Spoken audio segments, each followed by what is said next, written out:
Heureuse de vous avoir avec nous pour la saison bleue.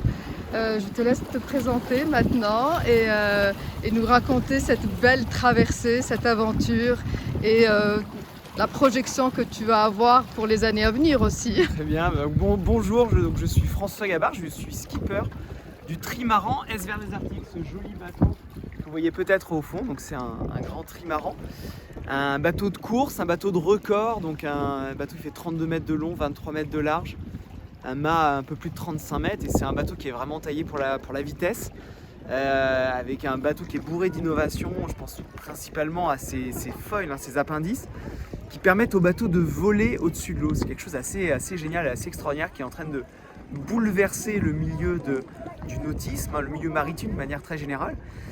Sur nos bateaux de course, pourquoi on fait ça? Pourquoi on essaye de voler? Parce que quand le bateau vole au-dessus de l'eau, les frottements des foils dans l'eau sont moins importants que les frottements de la carène. Ça permet avec les mêmes voiles, avec la même énergie du vent, d'aller plus vite et donc de pouvoir tenter de gagner des courses ou battre des records. Et c'est une révolution qui est assez extraordinaire, que je trouve vraiment intéressante, parce qu'on n'essaye pas d'avoir plus de puissance, on essaie de consommer moins d'énergie. Alors sur un bateau à voile, quelque part où l'énergie est assez grande, ça nous permet d'avoir des voiles un peu moins grandes, mais on peut aussi le transposer et l'imaginer sur d'autres bateaux à moteur par exemple, qui, parce qu'ils volent, frottent moins dans l'eau, utilisent moins d'énergie et donc peuvent, sur une motorisation moteur thermique classique, consommer moins de carburant, ou s'ils sont à motorisation électrique, consommer moins d'électricité. Donc on arrive à diminuer la quantité d'énergie pour se déplacer.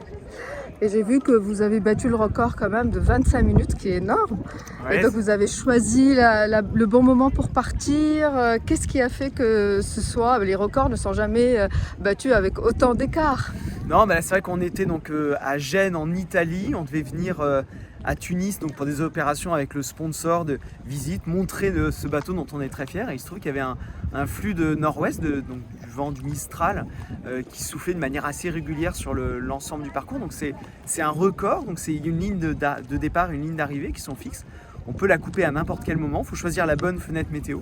Donc là, vu que l'opportunité se présentait à nous, on a réussi à faire cette traversée et d'établir un nouveau temps de référence. On est très content et très fier d'avoir réussi à faire cette jolie traversée pour relier, quelque part rapprocher un peu la France et la Tunisie. Super. Et qu'est-ce que ça fait d'avoir à bord de ce bateau donc celui qui avait fait la première traversée?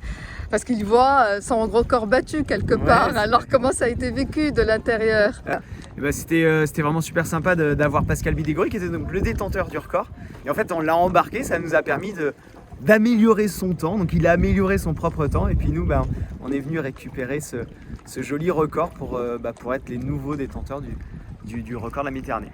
Merci beaucoup. Merci. Et je compte sur vous pour le forum le 23 septembre. septembre. Merci.